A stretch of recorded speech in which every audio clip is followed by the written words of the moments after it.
Romantic, comedy, action, science fiction সব ঘরানার সিনেমার সফল নায়ক শাহরুখ খান, যিনি ভালোবেসে বিয়ে করেছেন হিন্দু ধর্মের অনুসারী গৌরী খানকে।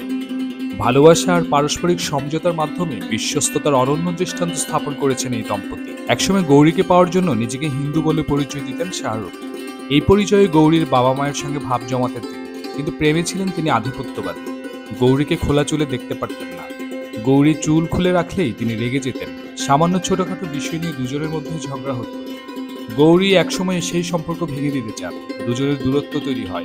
এরপর শাহরুখ প্রেমের ধরন পাল্টান। তিনি বিশ্বাস করতে শুরু করেন মেয়েরা নম্র, ভদ্র আর কিছুটা নারীসুলভ আচরণ পছন্দ করে। নিজেকে পাল্টে নেন শাহরুখ। গৌরী উপলব্ধি করেন শাহরুখ তাকে অনেক ভালোবাসেন। কিন্তু শাহরুখের সঙ্গে গৌরীর বিয়ে নিয়ে আপত্তি তোলেন তার পরিবারের সদস্যরা। দুজনের প্রেম তখনও চলছিল। এরপর হিন্দু ধর্মমতে গৌরীর সঙ্গে শাহরুখের বিয়ে দিতে রাজি হন গৌরীর বাবা মা।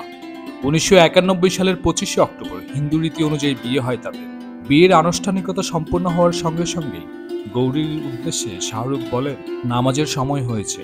শাহরুখের মুখে একথা শুনে বিস্ময়ে হতবাক হয়ে যান বিয়ের অনুষ্ঠানে উপস্থিত সবাই। দিল্লির সম্ভ্রান্ত এক ব্রাহ্মণ পরিবারের মেয়ে গৌরী শিবার হিন্দু ধর্ম পালন করেন। শাহরুখ পালন করেন মুসলিম ধর্ম। ৩ দশকের বেশি সময় ধরে তাদের ভালোবাসায় ধর্ম বাধা হতে পারে। ৩ সন্তানের বাবা মা তারা। সন্তানদের হিন্দু মুসলিম হওয়ার বিষয়ে কোনো চাপ দেননি। ধর্ম বেছে নেওয়ার ক্ষেত্রে স্বাধীনতা দিয়েছেন তারা। শাহরুখ গৌরীর বড় সন্তান। আরিয়ান খানের ধর্ম কি, এই বিষয়ে সম্প্রতি গৌরী জানিয়েছেন। আরিয়ান খানও ঘোষণা করেছেন ও মুসলিম। বলা যায় বাবার ধর্মই বেছে নিয়েছেন আরিয়ান খান।